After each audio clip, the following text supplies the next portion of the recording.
ہم کالج میں پڑھتے تھے تو ایک انگریزی کے مضمون تھا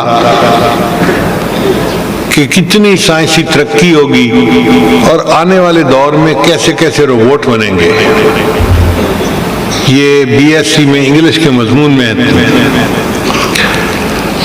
اس کا مضمون چونکہ میرے اس عنوان سے تھوڑا متعلق ہے تو میں آپ حضرات کی خدمت میں وہ بھی سنا دیتا ہوں کہ سائنسدان نے لکھا تھا کہ آنے والے دور میں بڑی جدید جو ہے وہ ترقی ہو جائے گی اور انسان جو ہے وہ روبوٹ بنائے گا اور روبوٹ جو ہوگا وہ انسان سے زیادہ بہتر کام کرنے والا ہوگا چونکہ انسان تو دن میں دیکھتا ہے رات کے اندھیرے میں نہیں دیکھتا لیکن جو روبوٹ بنائے گا اس میں نائٹ ویژن آلات بھی ہوں گے اور وہ نائٹ ویژن آلات میں رات کو بھی دیکھ سکے گا دن میں بھی دیکھے گا. پھر انسان تو ایک خاص ڈیسیبل کے درمیان سنتا ہے آواز کو, اس سے اوپر بھی نہیں سنتا نیچے بھی نہیں سنتا, لیکن روبوٹ جو ہے اس کا رینج بہت زیادہ ہوگا, وہ جانور کی طرح بہت جلدی آوازیں سن لے گا. پھر کام کی سپیڈ بہت ہوگی, پھر اس نے تھکاوٹ نہیں ہوگی, وہ 24 گھنٹے کام کرے گا. بہرحال ہر لحاظ سے وہ انسان سے بہتر پرفارم کرے گا. پھر انسان جو ڈاکٹر ہوتا ہے وہ انجینئر نہیں ہوتا, جو انجینئر ہوتا ہے وہ ڈاکٹر نہیں ہوتا, مگر روبوٹ کے اندر ایک ایسی میموری ڈسک ڈالی جائے گی کہ اس میں سلیکشن ہوگی کہ آپ اس کا پروفیشن کیا رکھنا چاہتے ہیں. اگر آپ سیٹ کر دیں گے ڈاکٹر تو وہ ڈاکٹر کا پورا علم آپ کو بتائے گا. اگر آپ سلیکٹ کر لیں گے کہ یہ انجینئر ہے تو وہ انجینئر کا علم دکھائے گا.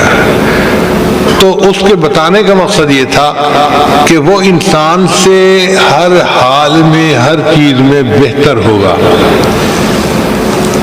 تو اس نے لکھا کہ پھر جو ہے یہ بنانے والا بندہ خواب میں اللہ کے سامنے پیش ہوتا ہے اور عرض کرتا ہے کہ یا اللہ آپ نے انسان کو بنایا اور میں نے روبوٹ بنایا, مگر میرا روبوٹ آپ کے انسان سے زیادہ بہتر. اللہ فرمائیں گے وہ کیسے؟ یا اللہ آپ کے انسان کو دن میں نظر آتا ہے رات کے اندھیرے میں نہیں آتا, روبوٹ دن میں بھی دیکھتا ہے رات میں بھی دیکھتا ہے. آپ کا انسان اس رینج کے اندر سنتا ہے نہ اوپر نہ نیچے, میرا روبوٹ اس سے زیادہ رینج میں سنتا ہے.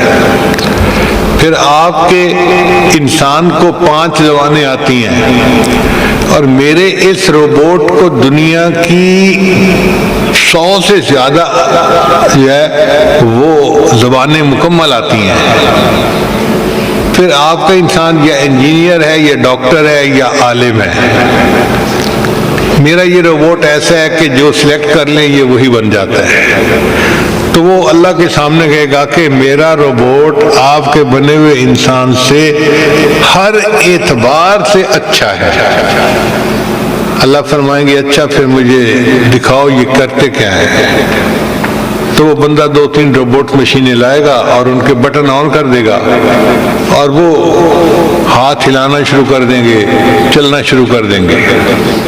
جب یہ 2-3 مشینیں چل رہی ہوں گی نا تو اچانک ان میں سے ایک مشین کی شافٹ جو ہے وہ ٹوٹ جائے گی اور ٹھک کر کے وہ کھڑا ہو جائے گا. باقی چلتے رہیں گے, ان کو پرواہ نہیں ہوگی. اللہ پوچھیں گے تو نے دیکھا؟ یا اللہ ایک کے اندر فالٹ آ گیا, وہ بند ہو گئی ہے, لیکن باقی روبوٹ تو چل رہے ہیں نا. اللہ فرمائیں گے اچھا ذرا میرے بندے کو بھی دیکھ. تو اللہ اپنی قدرت سے 3 بندوں کو اس کے سامنے کھڑا کریں گے اور ان 3 میں سے ایک کے پیٹ میں درد پیدا کر دیں گے. اب جس کے پیٹ میں درد ہوگا نا وہ چیخنا شروع کر دے گا, بہت درد ہو رہی ہے, میں مر گیا, میں بہت تکلیف میں ہوں, فلاں ہوں. اب جیسے ہی باقی 2 سنیں گے کہ یہ بندہ تکلیف میں ہے تو فوراً اس کے قریب آئیں گے, اس کو لٹائیں گے, کوئی سر دبائے گا, کوئی پاؤں دبائے گا, کوئی اس کو تسلی دے رہا ہوگا. اتنے میں اور زیادہ اس کو تکلیف ہوگی. تو جب اس کو اس تکلیف میں دیکھے گا تو جو اوپر کے 2 بندے ہوں گے نا ان کی آنکھوں میں آنسو آ جائیں گے. اس وقت اللہ اس بندے کو کہیں گے کہ اچھا دیکھو تمہاری مشین ٹوٹی تھی، باقی بے حس تھے، ان کو کوئی پتہ نہیں چلا، اور یہ میرا بندہ ہے، درد ایک کے پیٹ میں ہو رہی ہے اور آنسو دوسرے کی آنکھ سے نکل رہے ہیں۔ ان کے اندر اتنی ہمدردی ہے اور اتنی ایک دوسرے کا احساس ہے۔ اس پوائنٹ پہ آ کے وہ بندہ تسلیم کرے گا، اللہ میرے روبوٹ سے آپ کا بنا ہوا انسان زیادہ اعلیٰ ہے۔ تو بھئی جو بے حس انسان ہے وہ انسان کہاں سے ہوا؟ وہ تو یا پتھر ہے یا کوئی لوہے کا بنا ہوا ہے، انسان نہیں ہے۔ انسان وہ ہوتا ہے جس کے اندر احساس ہو۔